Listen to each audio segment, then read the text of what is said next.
If you're just in, please turn off your cell phones once again. No video and no flash photography in here. And we will start with an overview from Coach Corbin, then open it up for player questions only. Kim or Tim? Yep. Thought it was a well-pitched game by both sides, but certainly our guy was very good. I thought he threw a lot of strikes at the beginning of the game and continued to pound the zone, make it tough on a very good hitting team, a very offensive team that does not strike out, that does not give up. The sixth inning obviously was a big inning for Vanderbilt. You know, the bases loaded and one out, and him having to navigate through Fitzgerald and Pinellas, two very good hitters, and he got the pop up and then settled in and got the ground ball and got over to first base. So once he got there, I thought he did a nice job bouncing back to the seventh. He got us deep into the ball game. Difference for us today was the big hits by Marty. I mean, he put us on his back a little bit with the leadoff home run through the first punch, and then certainly the two-run home run. But Detmers is tough to solve. I thought we did a good job against him in terms of running the pitch count up, but he was a kid that did not break throughout the game. He's very good at what he does, and that's an excellent team. So we were fortunate. Okay, once again, we'll open it up for questions from the audience, and please identify yourself each time and to whom you're in your affiliation and to whom you're asking a question. We'll start right there. Adam. Adam Sparks of Tennessee, and for Austin, you're supposed to have jitters and all this for your first College World Series at bat. How much had you thought about the first pitch and the first at bat, and what did you think about when you visualized that first pitch? I mean, not much. I just tried to keep it simple. Yeah, you're right. I definitely did have jitters. I mean, I feel like everybody would coming into this, amazing environment. But, I mean, I just tried to keep it simple, just try to see the ball as well as possible. Okay, Eric. Yeah, Eric Olson with the Associated Press. Austin, do you typically like to swing at very first pitches in an at-bat? And also, could you kind of take us through the game winner there that you hit in the seventh? I mean, I swing at them if they're strikes. Usually you'll see pitchers try to just get that first strike away just so they can get into their rhythm. So I'm always ready for that first pitch. In the seventh, Julian started off with a double. It's a huge hit by him. But once again, just not trying to do too much. I have 8 other guys behind me that can swing the bat very well. So, I mean, fortunately, it just happened to be me today. Aaron. You're 51 baseball. Drake, what was your game plan against that lineup today? I mean, Coach talked about how difficult those guys are to navigate it. You were able to do that pretty successfully. What was the plan, and how do you feel like you executed it? I feel like the plan was just to go out there and attack the hitters and just getting all my pitches over for strikes, especially the fastball command wasn't really there last week, and I think that was just the plan of attack to just keep the location down and attacking the zone and not getting too wild.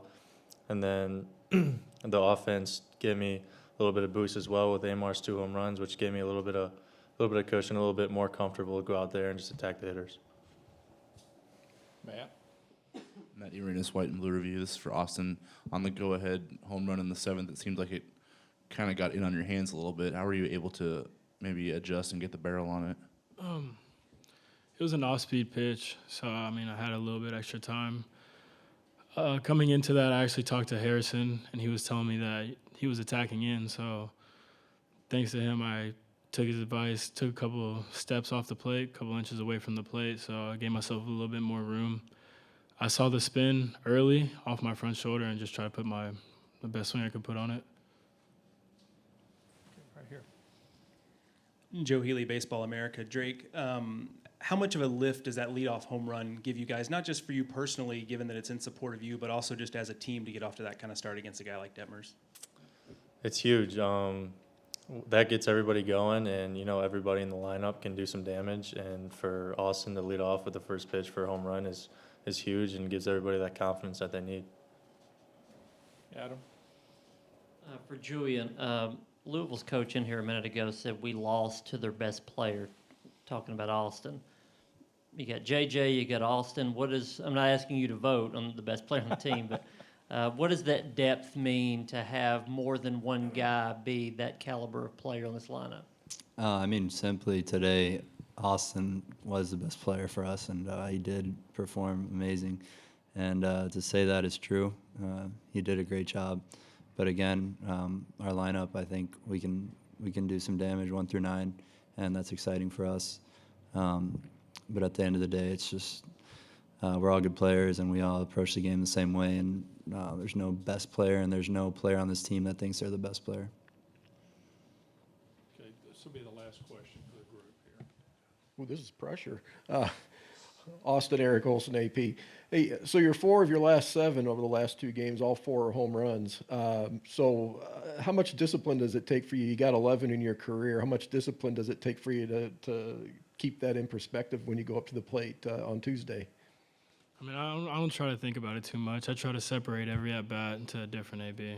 I mean, at the end of the day, like you just don't try to do too much when you're at the plate. The results will happen, so. Okay, men, thank you, and we'll see you Tuesday night.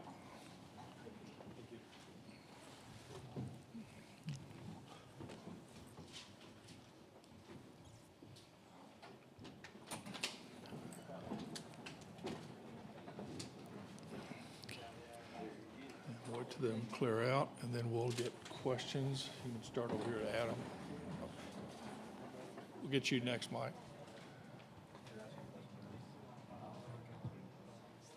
Okay, Adam.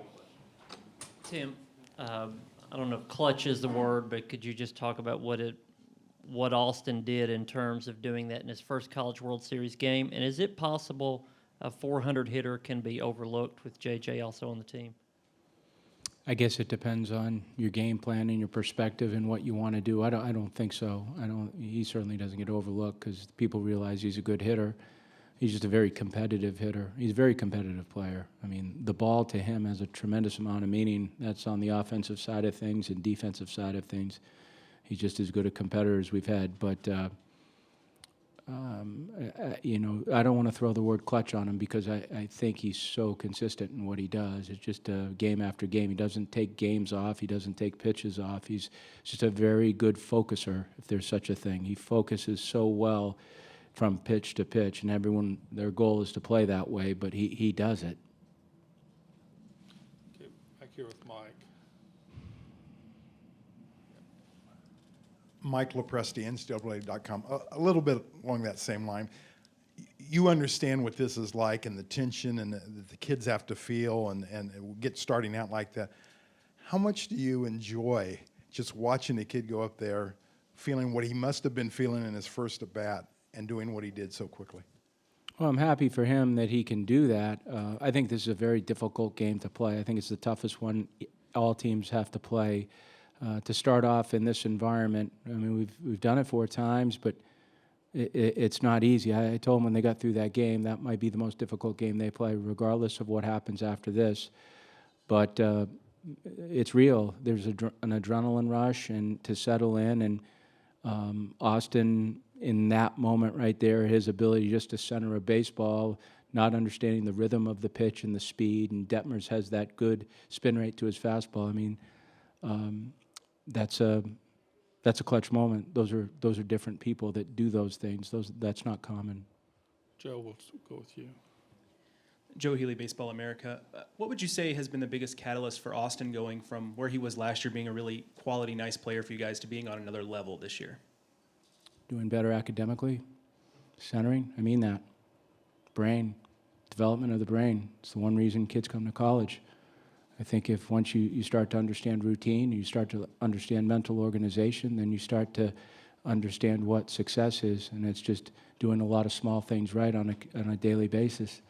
And he's done that. I can't tell you he was always there. Now he's always a competitor. That's from his parents. That's innate. But how he's been able to develop as a person and a baseball player is very much the development of his brain. Brian. Coach Ryan Jekyll with the Gateway. What can you tell me that gets players and your approval of the Vandy Whistler coming to games, doing what he does? I'm not going to engage in that. I'm just worried about my team. Okay. Let's go up here, Adam. Tim, on Drake, it seems like there's this, we're just going to stick with him. He's 90, 100 pitches almost every game. Is there just a trust that's been built there that you're going to stick with him deep into the innings? I mean, I trust the kid. And I don't think when you trust someone, just because they don't have a game or potentially 2 games to their liking or to our liking, doesn't mean you dismiss the kid and the fibers of the kid. He's a very competitive young man, and in a lot of ways, I felt like if he had 2 tougher outings, he wasn't going to have a third. I just felt like he would pitch well today, and Brownie did too. That's not just me. That's Brownie. But I think the strength of our team is the ability to keep everything consistent and keep harmony within the team and have a lineup that's consistent, have a rotation that's consistent. When a family is upside down and something's different every week, then you just can't have consistency in thought, and they do because of that. Eric. Yeah, Tim, Eric Olson with the AP. With Austin's little mini power surge here that he's on the last couple of games, I mean, does that come as any surprise to you? Just he's been able to hit those 4 in a row now? No, it doesn't really come as a surprise because I think he can get to the middle of the ball consistently, just like JJ. So, I know JJ, the question I get asked a lot is, the numbers surprising for you for JJ? They're not surprising because if he wasn't taken out 7 weeks last year, there would have been double-digit home runs with him too. But JJ, in time, learned how to get to the ball and not have to recruit power. And because he didn't recruit power, then power came to him. And I think Marty's learning that.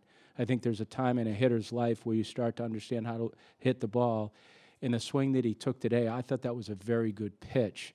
What Marty did that he couldn't do in February, March, and April was slide his hands inside the ball in order to generate backspin. And that just takes time. He's 260, 270 at bats into this, and that's where kids learn. If they can just bottle up a lot of at bats, they start to understand how to increase power without manufacturing it. You take your pick. The second one is the one he slid his hands in. The first one, I think, was it centered? I don't know. Yeah, okay. Good swing, either one. Yeah. We'll go with Aaron and then Matt. That'll be the end of it. Coach, back to Drake. He's obviously established that rhythm early in the game. It seemed like, how important is that for him to get off to that good start early in the game? And is that something that was kind of a key versus his previous outings when he's maybe struggled a little bit? Yes. I think what was helpful to him, Aaron, was the fastball command and how he got to that quicker into this game. The first and second and third inning, he had some quick innings, and I think that gave him a shot of adrenaline himself and some confidence. That always concerns me first game, pitchers being a little bit wild and so on, but I thought he did a nice job of getting to the glove and being the aggressor. Okay, Matt, this will be our last question. I guess this is the last one on Drake, but with that bases loaded jam, you guys go to kind of calm him down a little bit. What did you maybe sense about his demeanor there, and what did he execute specifically to get out of that jam? Well, just good pitches. I mean, that's a very difficult group of hitters that he was facing. I mean, Fitzgerald's a very good player and a very good hitter. And Pinellas, I mean, he's not a freshman. I mean, I know he don't look like a freshman. He isn't a freshman. But I think just the placement of the fastball. He got in on Fitzgerald, and that was a big pop-up. And then it's just the location. The location of the pitch was the key for him, and he was able to do it in a very tough situation. Your question about his demeanor, it stays the same all the time. He's a pretty flatline kid. Tim, thank you. Thank See you. you Yep, thank you. Tuesday night. Thank you.